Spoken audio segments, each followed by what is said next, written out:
नमस्कार साथियों, स्वागत है आप सभी का आविष्कार आईएएस एकेडमी पर। मैं इंजीनियर लोकेन चौधरी आप सभी का स्वागत करता हूं, हार्दिक अभिनंदन करता हूं। दोस्तों, चर्चा करेंगे आज IADWS भारत का integrated air defence weapon system, जिसका पहला सफल परीक्षण हो चुका है। और चर्चा का विषय भारत में ही नहीं, पाकिस्तान, चाइना सभी जगह पर है। चीन के द्वारा विशेष प्रतिक्रियाएं इस डिफेंस सिस्टम पर आ रही हैं। तो देखिए, ऐसा इसमें क्या खास था। काफी समय से चर्चा चल रही थी कि हमारा जो डिफेंस एयर डिफेंस सिस्टम है भारत के पास में, आपने खूब सारे नाम सुने होंगे। S-400 है, आकाश तीर है, QR-SAM है, MRSAM है, ठीक है। इसके अलावा very short range air defence system है। इन सभी को इंटीग्रेट करने की बात चल रही थी, यानी जो जितने भी एयर डिफेंस सिस्टम है उन सभी को इस तरीके से जोड़ा जाए कि ये सब मिलकर कार्य करें। और इस पर भारत ने कहा कि हम इसको कुछ इस तरीके से तैयार करेंगे कि दुश्मन का कोई सा भी हवाई हमला हो उसको हम नष्ट कर सकते हैं। और इसकी शुरुआत कर दी गई। उड़ीसा की चांदीपुर में पहला परीक्षण, सफल परीक्षण किया गया। इस पहले सफल परीक्षण में खास बात, जो चर्चा का विषय जिसने सुर्खियां बटोरी, वो है भारत का लेजर वेपन। लेजर वेपन की चर्चा चाइना में हो रही है, लगातार हो रही है और बहुत सारी प्रतिक्रिया आ रही हैं। तो सारी खबरों को डिटेल में समझेंगे, ध्यान से देखिए क्या क्या चीजें हैं समझना। भारत ने एकीकृत वायु रक्षा हथियार प्रणाली का पहला परीक्षण किया, सफल परीक्षण किया। और इसकी खबर सारे अखबारों में, air defence system, weapon system, इसकी खबरें सभी अखबारों में छप गई हैं। यहां पर ministry of defence, government of India के द्वारा बताया गया कि 23 अगस्त 2025 को उड़ीसा की जो चांदीपुर रेंज है, वहां से हमने एकीकृत वायु रक्षा हथियार प्रणाली का पहला सफल परीक्षण किया है। इस सफल परीक्षण प्रणाली में ये कहते हैं कि QR-SAM और VSHORADS यानी very short range air defence system और लेजर बेस्ड DEW, ये तीन एयर डिफेंस सिस्टम के पार्ट थे। इन तीनों का टेस्टिंग किया जाना था, इन तीनों की टेस्टिंग की गई और इनके द्वारा 3 एरियल टारगेट्स को नष्ट किया गया। और इसमें ये पूरी तरह से सफल भी रहा, यानी सब कुछ हमारा जो प्रोजेक्ट था उसी के अकॉर्डिंग चला जैसा हम चाहते थे। भारत के रक्षा मंत्री जो हैं राजनाथ सिंह जी, इन्होंने कहा है कि ये जो उड़ान परीक्षण हुआ, इसने भारत की जो multi layer air defence system है उसकी कैपेबिलिटी को सामने रखा है। ये दुश्मन के किसी भी हवाई खतरों के खिलाफ महत्वपूर्ण सुविधाओं में क्षेत्रीय रक्षा को मजबूत करने में सक्षम होगा, ऐसा राजनाथ सिंह जी ने कहा है। PIB पर भी ये सेम खबरें एयर डिफेंस सिस्टम के बारे में छपी हैं कि लगभग 12:30 बजे उड़ीसा के समुद्री तट पर यह परीक्षण सफलतापूर्वक कर लिया गया। अच्छा, अब यहां पर देखिए, आपको ये बता दें कि जैसा कि हमने कहा कि इस परीक्षण को करने के लिए, परीक्षण का मतलब क्या था कि हवा में 3 टारगेट थे और हमारा जो डिफेंस सिस्टम था वो नीचे था। इनको बारी बारी से क्या करना था, नष्ट करना था। तो इसमें एक तो QR-SAM के द्वारा करना था, एक very short range air defence system और एक लेजर वेपन जो है, जो चर्चा का विषय रहा, इसके द्वारा नष्ट करना था। तो इसमें 2 तो UAV उड़ाए गए, अनमैन्ड एरियल व्हीकल यानी ड्रोन, और एक यहां पर मल्टीकॉप्टर ड्रोन था, इसको उड़ाया गया और इन तीनों को हवा में नष्ट कर दिया गया और ये खबर बन गई। अब देखिए, अब सबसे ज्यादा बात यह है कि इन तीनों चीजों में QR-SAM और very short range air defence system, इनकी बात भारत में बहुत पहले से चल रही है। इस पर हमने सेशन भी किए हैं, यानी इनकी टेस्टिंग पहले से हो रखी है। लेकिन लेजर वेपन सिस्टम जो है वो अपने आप में खास है और इसकी खबर कहां तक पहुंची, चाइना तक। और चाइना ने कहा कि लेजर वेपन सिस्टम की जो परीक्षण भारत के द्वारा किया गया है, ये अपने आप में बहुत बड़ी बात है। इकोनॉमिक्स टाइम्स में खबर छपती है, India's new high power laser weapon significant advancement. किसके हवाले से छपती है? Chinese military expert. Chinese military expert कह रहे हैं कि भारत का जो लेजर वेपन सिस्टम है उसको बना लेना, उसका सफल परीक्षण करना अपने आप में एक सिग्निफिकेंट एडवांसमेंट है। यह खबर इकोनॉमिक्स टाइम्स में बाद में आई है। उससे पहले समझना कि चाइनीज कम्युनिस्ट पार्टी का मुखपत्र माना जाता है ग्लोबल टाइम्स, वहां पर यह खबर छपी और उसमें यह कहा गया, इस कम दूरी के सिस्टम में लेजर हथियार का इंटीग्रेशन एक उल्लेखनीय विशेषता है, लेकिन इसकी ऑपरेशनल प्रभावशीलता अभी सिद्ध होनी बाकी है। ऑपरेशनल प्रभावशीलता और विश्वसनीयता पर चाइना ने क्वेश्चन मार्क लगाया है। मतलब आप ये कह सकते हैं कि लेजर वेपन सिस्टम की चाइना ने प्रशंसा तो की है, लेकिन साथ में क्वेश्चन मार्क भी लगाया है। क्वेश्चन मार्क क्या लगाया है समझना, ये ग्लोबल टाइम्स की वही न्यूज है। इसमें इन्होंने कहा as a test conduct under preset scenario can not fully demonstrate performance in real combat condition. यानी ये कह रहे हैं कि जो वास्तविक लड़ाई की स्थितियां होती हैं उसमें ये लेजर वेपन सिस्टम कैसे काम करेगा ये तभी पता लगेगा। अभी फिलहाल तो इन्होंने प्रीसेट सिनेरियो यानी पहले से सारा कुछ सेट किया उसमें टेस्टिंग की है। यहां पर और लड़ाई की स्थिति में दोनों में बहुत अंतर है। वहां इसकी विश्वसनीयता प्रभावशीलता कैसी रहेगी ये समय बताएगा, ये चाइना कह रहा है।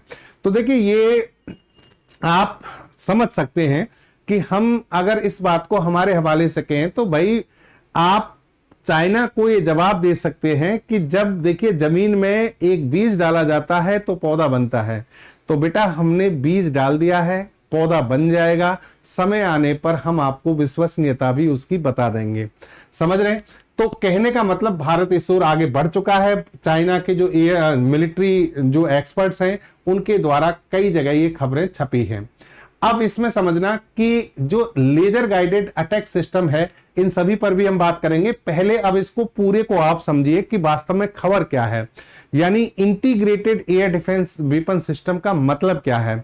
यहां पर मतलब ये है कि इसमें आप जो IADWS हमारा हम जो डेवलप कर रहे हैं, हमारे पास जितने भी डिफेंस सिस्टम है उनको एक साथ जोड़ रहे हैं, उनको ऐसे जोड़ रहे हैं कि वो सब इंटीग्रेट होकर काम करें, मिलकर काम करें। और दुश्मन के आने वाले जितने भी लड़ाकू विमान हैं, बम वर्षक यानी जो बॉम्बर होते हैं, हेलीकॉप्टर्स हैं, ड्रोन हैं, बैलिस्टिक क्रूज मिसाइल, इन सभी से दुश्मन के द्वारा जब अटैक किया जाए तो उससे हमें क्या बचा सकें, उससे बचाने के लिए ऐसा कुछ किया जा रहा है। अब ये जो इंटीग्रेटेड सिस्टम है आपका, इंटीग्रेटेड सिस्टम समझना काम कैसे करता है, कार्य कैसे करता है। फिलहाल अगर हम बात करें वर्तमान का जो परीक्षण है तो इसमें 3 चीजें शामिल की गई। Multi layer air defence system बनाया गया और इसमें एक तो था QRSAM, त्वरित प्रतिक्रिया सतह से हवा में मार करने वाली मिसाइल, यानी quick reaction surface to air missile. फिर यहां पर आ जाती है very short range air defence system, यानी उन्नत अति लघु दूरी वायु रक्षा प्रणाली। और फिर है आपका DEW, यानी उच्च शक्ति लेजर आधारित निर्देशित ऊर्जा हथियार। ये आपका लेजर आधारित क्या था, वेपन था। तो तीनों ने मिलकर काम किया, तीनों को इंटीग्रेट कर काम कराया गया। जब हम किसी डिफेंस सिस्टम को इंटीग्रेट करने की बात कर रहे हैं तो उसमें बहुत सारे सिस्टम एक साथ काम करते हैं। Regiment command post vehicle, battery multifunction radar, battery surveillance radar, battery command post vehicle, ये सारी चीजें आपके एयर डिफेंस सिस्टम में देखने को आपको मिल सकती हैं। इंटीग्रेटेड इसलिए कहा जाता है क्योंकि ये सब मिलकर कार्य करते हैं। अच्छा, इसमें बहुत सारे हथियार होंगे, सेंसर होंगे, संचार प्रणालियां होंगी और कमांड स्ट्रक्चर होगा, वो सब मिलकर काम करेंगे। एक रडार नहीं बल्कि बहुत सारे रडार होंगे, सैटेलाइट से भी सहायता ली जाएगी, सैटेलाइट्स जो होते हैं, निगरानी ड्रोन होंगे, उन सब से भी सहायता ली जाएगी। और ये सारे मिलकर खतरे को भांपते हैं, उसको पहचानते हैं, फिर उसकी ट्रैकिंग करते हैं, ट्रैकिंग करने के बाद उस पर हमला करते हैं। पहली कंडीशन में आप ये कह सकते हैं कि रडार, सैटेलाइट और एयर प्री अलर्ट विमान जो हैं वो दुश्मन के विमान या मिसाइल का पता लगाते हैं। सबसे पहले होता है रिकॉग्निशन यानी पहचानना, फिर उसकी ट्रैकिंग की जाती है यानी वो कैसे मूवमेंट कर रहा है, कहां पर चल रहा है, और फिर कमांड सेंटर ये तय करता है कि उस पर हमला कैसे करना है। पहले ये भी पहचानना जरूरी हो जाता है कि जो विमान उड़ रहा है वो दुश्मन का है या हमारा खुद का ही है, तो उसकी भी पहचान करनी पड़ती है। उसकी पहचान के लिए जो IFF तकनीक होती है वो भी मैं आपको आगे बताऊंगा। और इस प्रकार command and control system order देता है कि कौन सी मिसाइल से हमला किया जाए, किस प्रकार के हथियार का उपयोग इसमें किया जाएगा। लेजर वेपन की आवश्यकता है तो लेजर वेपन छोड़ देंगे, QRSAM या फिर वेरी शॉर्ट रेंज, इनमें से जिसकी आवश्यकता होगी कमांड सेंटर उसके अकॉर्डिंग उसे लॉन्च कर देगा। जैसे फॉर एग्जांपल कि मान लीजिए यहां पर हम बात करें कमांड और नियंत्रण जो तालमेल के लिए केंद्रीकृत कंप्यूटर आधारित जो प्रणाली होती है वो कैसे डिसाइड करती है। कम दूरी के लिए मैन पैड्स का मतलब यहां पर very short range air defence system काम करेगा, man portable air defence system काम करेगा, यानी जो मानव के द्वारा लिए जाने वाला, इस पर भी आगे बात करूंगा मैं। फिर आपके पास में मध्यम दूरी के लिए सरफेस टू एयर मिसाइलों को यूज किया जा सकता है। मध्यम दूरी के लिए जैसे कि मान लीजिए जिसमें ये हो गया आपका NAS AMS या फिर आकाश मिसाइल। लंबी दूरी के लिए जैसे कि पैट्रियट, S-400, थार्ड, जो ये दूसरे देशों के हैं, एग्जाम्पल के तौर पर हम बता रहे हैं, उनमें जैसे काम करता है, तो वैसे ही बैलिस्टिक मिसाइल्स का हम भी उपयोग कर सकते हैं। तो ये इसका काम करने का तरीका होता है। फिलहाल की जो इंटीग्रेशन किया गया QRSAM और तीनों चीजों का, और फिर सेंट्रलाइज कमांड कंट्रोल सिस्टम ने कैसे काम किया, इन पर आप नजर डालिए। सबसे पहले हम बात करते हैं QRSAM। QRSAM को आपको बताते हैं कि QRSAM क्या है। इसका पहले परीक्षण हम कर चुके हैं ऑलरेडी। जून 2025 में इसका लेटेस्ट परीक्षण किया गया था, quick reaction surface to air missile. ये जो एयर मिसाइल है, सरफेस टू एयर मिसाइल जो है, एक डिफेंस सिस्टम की तरह काम करती है। चलते फिरते टारगेट को ट्रैक करता है और फिर उसे नष्ट करने की प्लानिंग करता है। इसमें एक सर्विलेंस रडार होते हैं जो 120 किलोमीटर तक निगरानी कर सकते हैं। फिर IFF के साथ 80 किलोमीटर तक ट्रैकिंग होती है। रेडियो ऑन मूव सिस्टम में एलिमेंट के जरिए कम्युनिकेशन किया जाता है। Satellite on the move system का यूज करके हाई लेवल पर कम्युनिकेशन। कहने का मतलब यह हुआ कि रेडियो ऑन द मूव और सैटेलाइट ऑन द मूव, इन दोनों की सहायता से पता लगाया जाता है कि दुश्मन की स्थिति क्या है, कम्युनिकेशन आपस में संचार किया जाता है। इसकी खास बात यह है QRSAM की कि इसे सड़क, रेल या एयर ट्रांसपोर्ट कैपेसिटी के साथ में यूज किया जा सकता है। खुले मैदान, कम रेगिस्तानी और रेगिस्तानी जैसे क्रॉस कंट्री इलाकों में हैवी मोटर व्हीकल के साथ ये उपयोगी होता है। प्लेन, हेलीकॉप्टर, UAV पर मल्टी टारगेट अटैक की कैपेसिटी इसके अंदर विकसित की गई है। अब यहां पर मैं आपको एक चीज बताता हूं। जैसे देखिए, एक तकनीक होती है जिसको कहते हैं आइडेंटिफिकेशन फ्रेंड और फो। इस तकनीक का मतलब क्या है? जैसे मान लीजिए आपने आपका QRSAM यहां पर लगा दिया। अब QRSAM से यहां पर इस मिसाइल से दुश्मन के विमानों पर अटैक करना है, लेकिन युद्ध के समय पर ऐसा भी हो सकता है कि आपकी खुद के भी विमान उड़ रहे हो और दुश्मन के भी हो, तो कैसे पता लगेगा? तो यहां पर जो हमारे एयर डिफेंस सिस्टम है वो रेडिएशन भेजते हैं, सभी दिशाओं में रेडिएशन भेजेंगे। अब ये रेडिएशन इन विमानों से टकराती हैं। जैसे मान लो ये दुश्मन से इस विमान से टकराई, इस विमान से टकराई, इस विमान से टकराई, ठीक है। अगर मान लीजिए हमारा खुद का विमान है, खुद का विमान, तो ये जो सिग्नल भेजा है ना, ये सिग्नल जो है यहां पर लगे होते हैं ट्रांसपोंडर। यहां पर ट्रांसपोंडर होंगे, इस ट्रांसपोंडर के पास में वही कोड होगा सेम जो हमारे इस डिफेंस सिस्टम में है। तो अगर सेम हमारा खुद का विमान है तो यहां पर ये ट्रांसपोंडर वापस से जवाब देगा कि भाई ये कोड भेजेगा कि ये कोड मैच किया जाएगा कि जो कोड आपके पास है वो मेरे पास भी है, इसका मतलब हम दोनों सेम एक ही साइड से हैं। लेकिन दुश्मन के पास में ये कोड होगा नहीं, तो यहां से कोई रिएक्शन आएगी नहीं और पता लग जाएगा कि ये टारगेट है और फिर इस पर हमला कर दिया जाएगा। तो इस तरीके से पहचान कर यहां पर IFF तकनीक के द्वारा हमला किया जाता है। बहुत महत्वपूर्ण तकनीक है। 25,000 करोड़ के आसपास भारत ने इस पर खर्चा किया है QRSAM पर। फिर अच्छा, मिसाइल लॉन्चर, कई मोबाइल लॉन्चर वाहन, मतलब यह है कि भाई इसको कई जगह से आप इसको लॉन्च कर सकते हैं, मिसाइल लॉन्चर के रूप में यूज कर सकते हैं। इसका radar system, command and control system अपने आप में एक पूरी रेजिमेंट की तरह कार्य करता है। फिर बात आती है very short range air defence system.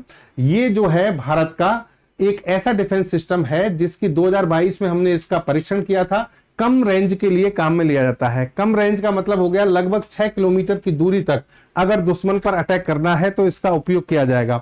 कम ऊंचाई पर, कम दूरी पर दुश्मन पर हमला करना है तब हम इसका उपयोग करते हैं। इसी को कहते हैं हम man portable air defence system, यानी मैन पैड। मैन पैड का मतलब इसलिए कह रहे हैं क्योंकि इसमें इस तरीके की मिसाइलों का यूज किया जाता है तो सैनिक आसानी से कंधे पर रखकर ले जा सकते हैं। इसलिए जैसे कि आपको चित्र में भी दिख रहा होगा, कि इस तरीके से सैनिक इसका यूज करते हैं। ठीक है, तो इसका भी परीक्षण हमने अभी किया है। DRDO ने अपनी स्वदेशी तकनीक से इसको बनाया है। ये पोर्टेबल है तो बहुत आसानी से कहीं भी यूज किया जा सकता है, कहीं भी इसका उपयोग कर सकते हैं। फिर आप आ जाइए, जो लेजर गाइडेड, जो आपका लेजर वेपन सिस्टम था, वो कैसे यूज किया जाता है। देखिए, लेजर वेपन सिस्टम में आपको बता दें कि हाई एनर्जी की लेजर वेव पर आधारित होता है ये। जैसे मान लो यहां पर ये आपको दिख रहा होगा, यहां लेजर वेपन सिस्टम लगा दिया, इससे लेजर बीम भेजी जाती हैं।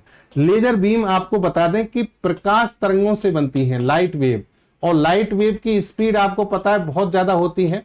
बहुत ज्यादा कितनी? 3 × 10⁸ मीटर पर सेकंड। इस स्पीड से लेजर तरंगें चलती हैं, क्योंकि ये प्रकाश तरंगों की तरह है। लेकिन लेजर बीम है यहाँ पर, यानी प्रकाश तरंगों को बहुत ज्यादा जोड़ा गया है, एक बीम बनाई गई है, पुंज बनाई गई है। तो ये लेजर बीम जब दुश्मन से टकराती है तो इसके पूरे इलेक्ट्रॉनिक सिस्टम को खत्म कर देती है। यानी ये इलेक्ट्रॉनिक सिस्टम खत्म हो गया तो ड्रोन, विमान सब कुछ वहीं की वहीं क्या होंगे, नष्ट हो जाएंगे। तो इस तरीके से काम करती है। ये अपने आप में बहुत खतरनाक है। इसमें किसी प्रकार का ना तो विस्फोटक है, ना कोई धुआं निकल रही है, ना किसी भी प्रकार का अटैक दिख रहा है आपको। लेजर बीम के द्वारा है जो अदृश्य रूप से हमला किया गया है। ये तकनीक अमेरिका, रूस, चीन, ब्रिटेन, जर्मनी, इजराइल जैसे देशों के पास है। इसीलिए चाइना ने यहां पर प्रतिक्रिया की है कि अब इस क्लब में भारत भी शामिल हो गया है। ये देखिए इस तरीके से अटैक हो रहा है। अलग अलग जो टारगेट्स होते हैं उनको लेजर बीम के द्वारा नष्ट किया जा सकता है।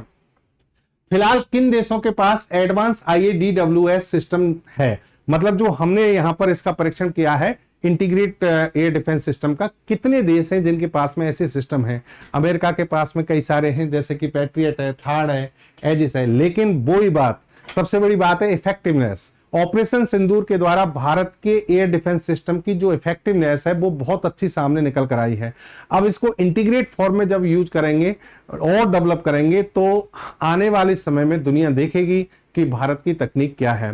रूस के पास S-300, S-400, S-500 ये सारे एयर डिफेंस सिस्टम हैं, जिनमें से S-400 भारत के पास भी है। लेकिन इनको आपस में इंटीग्रेट करना, ये किस तरीके से किया जाएगा, ये अपने आप में काबिलियत है। यहां पर चाइना के पास में HQ-9, HQ-22 और लेजर सुरक्षा पर ये सारी चीजें चाइना के पास भी हैं। लेकिन चाइना का HQ-9 जो डिफेंस सिस्टम है, इसकी विश्वसनीयता पर क्वेश्चन मार्क पूरी दुनिया में लगे हुए हैं, क्योंकि भारत ने भी इसको फेल किया है। समझ गए बात? तो इसी यूरोप में जैसे यूज कर रहे हैं तो वो भारत, अमेरिका से लिए गए जो पैट्रियट हैं उन्हीं को यूज करते हैं। तो आज हम बात करें कि हमारे पास IADWS की हमने परीक्षण करना शुरू कर दिया, लेकिन हमारे पास इसकी एक चुनौती अगर हम देखें तो चुनौती क्या है? तो देखिए यहां ईरान इजराइल युद्ध से आप सीखिए, वहां पर हाइपरसोनिक मिसाइल की बात हुई थी। हाइपरसोनिक मिसाइल से ईरान ने हमला किया तो आयरन डोम फेल हो गया था। तो हमें यह ध्यान रखना होगा कि हमारा जो integrated air defence weapon system है हाइपरसोनिक मिसाइलों को रोकने में सक्षम होगा या नहीं होगा। पहली बात, हमें इसे डेवलप करना है। दूसरा, स्वार्म टेक्नोलॉजी, यानी एक झुंड में बहुत सारे ड्रोन भेज दिए जाएं, ड्रोन हमला किया जाए तो उससे हम कैसे बचेंगे। ये दोनों ताकत हमें इसमें लगानी होंगी, ये दोनों हमें टेक्नोलॉजी इसमें डेवलप करनी होंगी, तब जाकर हम इस पर काम करेंगे। दूसरी बात, इसमें देखिए आपकी टारगेट को नष्ट करना है। ड्रोन की कीमत बहुत कम होती है, लेकिन जो इसमें इंटरसेप्टर मिसाइल आप डाल रहे हैं उनकी कीमतें काफी ज्यादा हैं। तो वहां यह भी आपको ध्यान रखना होगा कि कितनी इंटरसेप्टर मिसाइल्स हमारे पास हैं, कितनी इंटरसेप्टर मिसाइल हमारे पास हैं, तो ताकि हम लंबे समय तक दुश्मन से हमला कर सकें। तो ये सभी हमें इसमें डेवलप करने होंगे।